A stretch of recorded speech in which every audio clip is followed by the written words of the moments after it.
Hey y'all, welcome back for another WSQ. We're doing part 2 of the Cold War hotspots. Today we're going to be looking closer at the Vietnam War.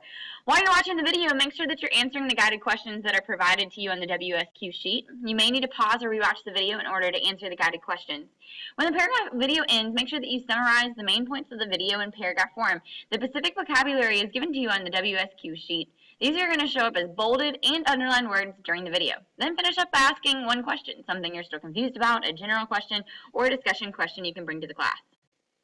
The essential question that we're going to be looking at in this video is how did the post-war tensions between the United States and the Soviet Union lead to the Cold War, and how did Cold War tensions affect American life?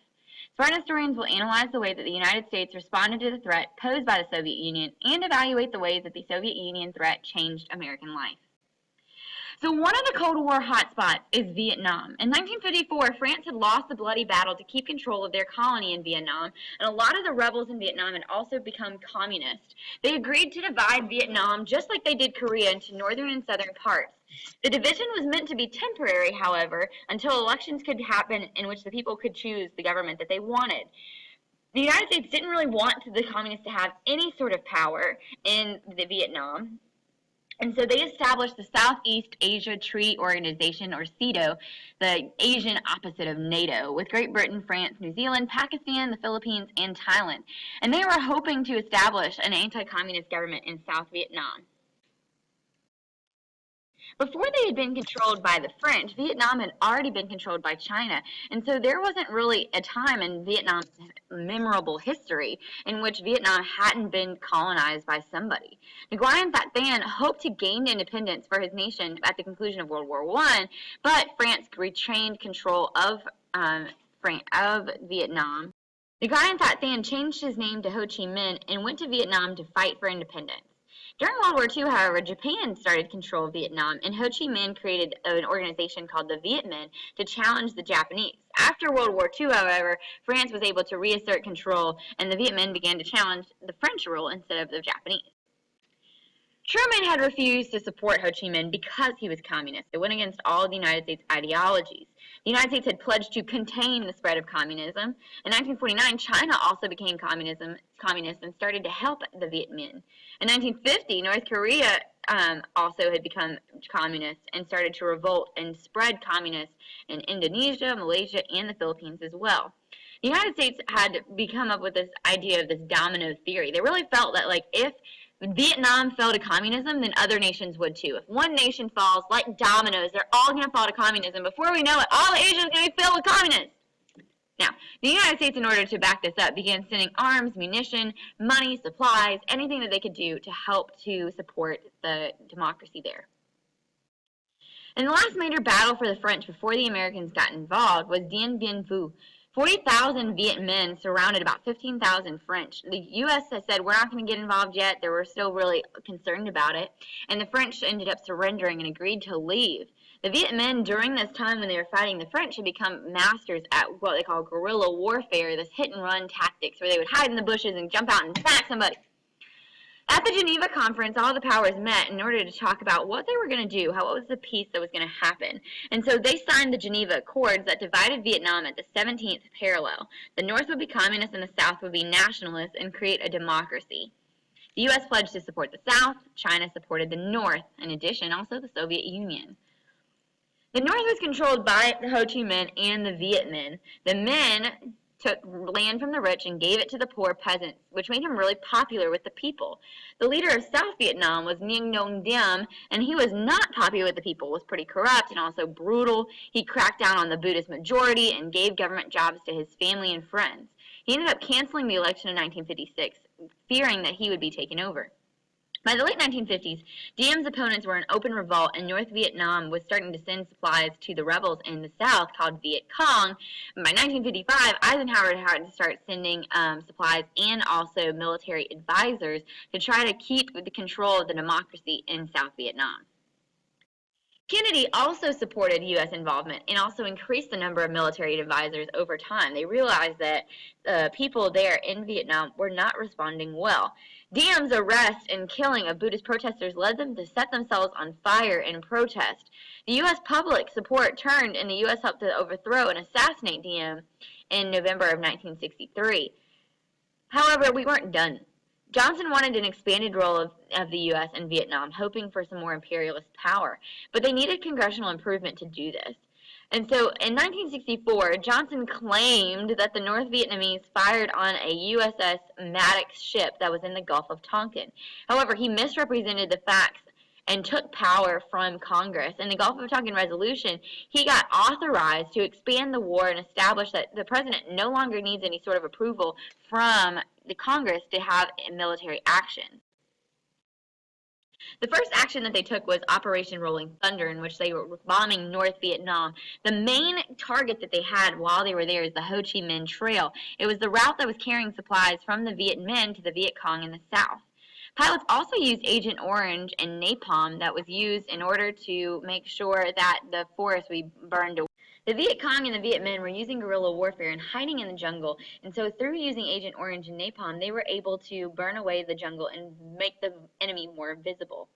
About 1 million tons of bombs were dropped in Vietnam over the course of the war. The U.S. started sending ground troops as well under General William Westmoreland. They conducted search and destroy missions in order to drive the enemy out of their hiding places. They would jump into bushes, into houses, because they didn't know what the enemy looked like. The enemy wasn't wearing uniforms that were easy to tell which one was which.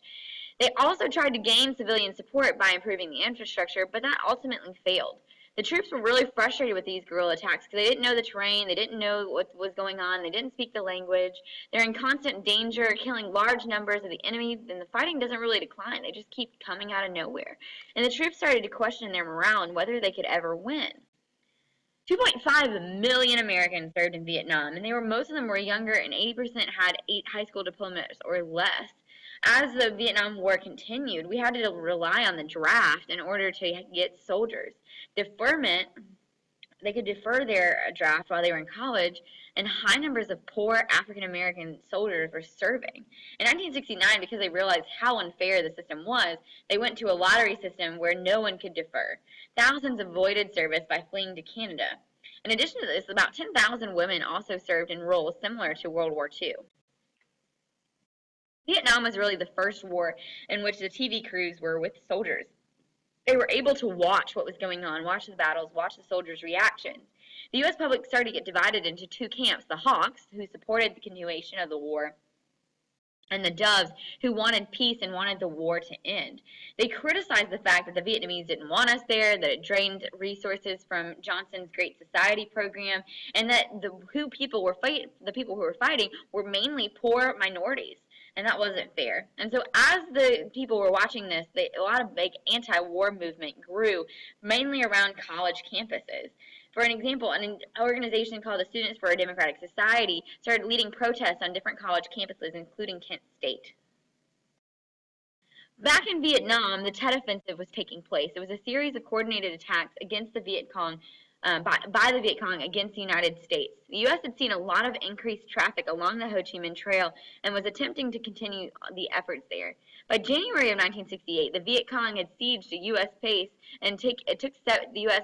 77 days to repel the forces.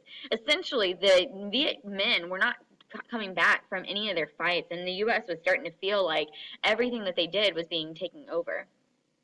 The main Tet Offensive attack started on January 30th of 1968 during the Vietnamese New Year, which is called Tet, which is why it's called the Tet Offensive. The U.S. and the Vietnamese had a ceasefire during this time. 84,000 troops attacked 12 U.S. bases throughout the course of the South Vietnam. Really, the only thing that the U.S. learned from the Tet Offensive is that these communist Vietnamese will never, ever give up, and so morale was extremely low. Major news organizations started to question whether or not the United States would ever win the war. Walter Cronkite, one of the main news anchors during this time period, thought that the war was a bloody stalemate. The public protest grew, Johnson's administration started to express doubts, and so by the time that he's running for re-election, about 3/4 of Americans opposed the war. Nobody wanted to fight anymore. General Westmoreland, however, in Vietnam, continued to insist that the U.S. had won the Tet Offensive and that the war was almost over, but the numbers didn't really follow what he was saying. Johnson announced that he was going to try to renegotiate with North Vietnam and that he's not going to run for a re-election as the peace talks continue to drag on. Nixon took over from Johnson. Republicans nominated him and because he claimed that he had a secret plan to win the war with honor. George Wallace ran as an independent, opposing the war and war protesters. Nixon led the polls for much of the race, but as the gap narrowed in November, the Vietnamese peace talks started to slow. Nixon was elected president with a majority of the electoral votes. The popular vote was really, really close, though. Nixon allowed Henry Kissinger to be his national security advisor, and his peace with honor plan became known as Vietnamization, in which they really wanted to turn the fighting back over to the South Vietnamese troops and pull the U.S. troops out of Vietnam.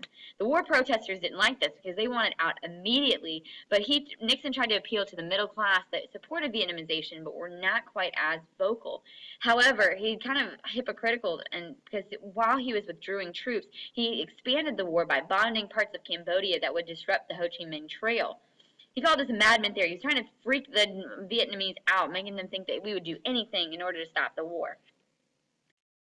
During the election of 1972, when Nixon was up for re-election, he insisted on an immediate end to the war. George McGovern insisted on immediate end to the war, but Nixon knew better than that. He stressed law and order and promised that an end to the war was coming. In 1971, because of the age at which people were going to war, Congress ratified the 26th Amendment that changed the voting age from 21 to 18. This would allow any men who were drafted to also be able to vote against or for whoever they wanted to. Nixon won the re-election overall and continued to see the peace talks out. However, the peace talks began to stall, and Nixon began a new round of bombings on the Cambodian and Ho Chi Minh Trail.